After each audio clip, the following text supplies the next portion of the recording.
Je m'appelle Simon Tarabon, j'ai développé une thèse en contracifre chez Soberc Environnement, qui est un bureau d'études situé sur Lyon, en partenariat avec les laboratoires de recherche de l'INBE à Avignon et CITER à Tours.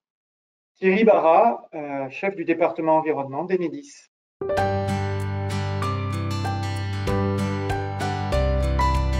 L'objectif premier de ce projet de recherche-là, c'était aussi de développer un projet de recherche qui était appliqué. Mon objectif était aussi fort d'un constat, finalement, on se rend compte que la sphère scientifique et opérationnelle sont souvent déconnectées. L'objectif, c'était de faire le lien entre les deux.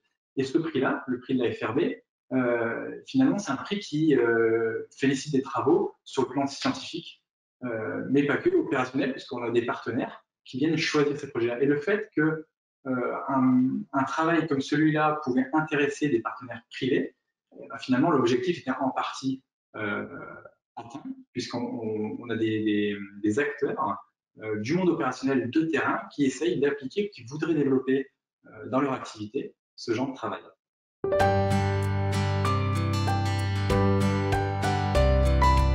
La transition écologique, c'est aussi la réduction de notre empreinte carbone, la résilience des réseaux face au changement climatique et la préservation de la biodiversité.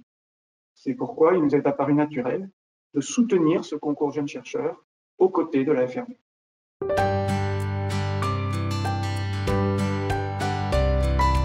La séquence ERP est un outil, un instrument réglementaire, un outil finalement qui a vu le jour dans une prise de conscience de l'érosion globale de la biodiversité. Et cet outil-là permet de concilier l'aménagement des territoires et la préservation de la biodiversité. Cette thématique-là est hyper importante parce qu'en fait, son application peut paraître simple, mais elle est complexe. Elle est complexe parce que la biodiversité est déjà une notion très complexe et que la séquence ERC fait face à différents enjeux et contraintes opérationnelles qui demandent encore un travail très important pour améliorer les démarches actuelles.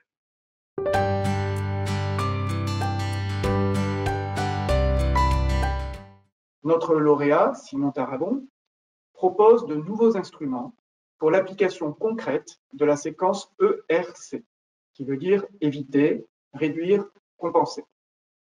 Et force est de constater que les maîtres d'ouvrage manquent cruellement de méthodologie pratique pour évaluer les impacts de leurs projets et identifier les mesures à prendre pour atteindre l'objectif d'absence de perte nette de biodiversité.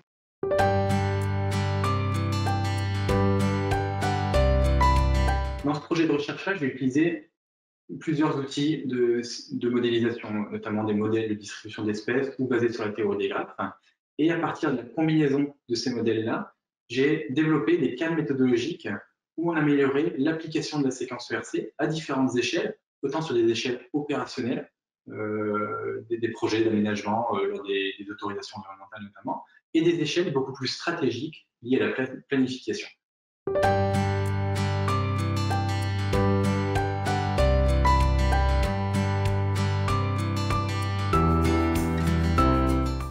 Les travaux d'Enedis contribuent à l'aménagement du territoire, ce qui est parfois complexe et nécessite une coordination avec les principaux acteurs territoriaux pour prendre en compte tous les enjeux de cet aménagement.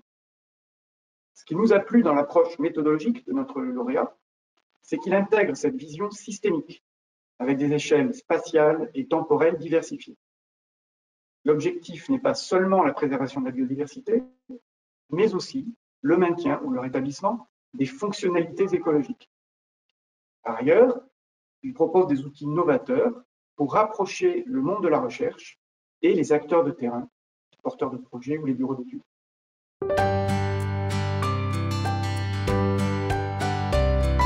J'ai eu une approche principalement par modélisation des réseaux écologiques, mais une approche terrain finalement est quand même intéressante pour se rendre compte un petit peu de la réalité écologique, des réalités écologiques.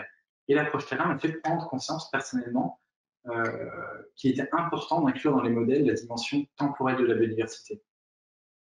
C'est-à-dire qu'on oublie souvent de tenir compte, dans les méthodes notamment de calcul de l'équivalence écologique, que la végétation avait besoin de temps pour se développer et qu'un milieu n'était pas aussi attractif à court terme qu'à long terme. C'est vraiment cette dissociation-là des horizons temporels que j'ai intégrée dans mes travaux de recherche.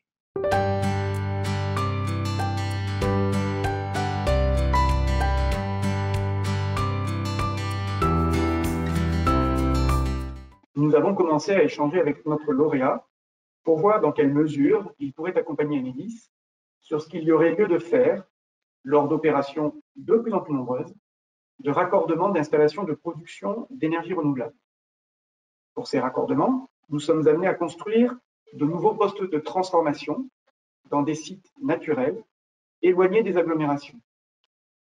Par ailleurs, certains producteurs éoliens notamment sont disposés à prendre des mesures compensatoires en coordination avec Enedis. Et donc, pour que ces mesures soient pertinentes, on a besoin d'appui scientifique et pourquoi pas par notre lauréat.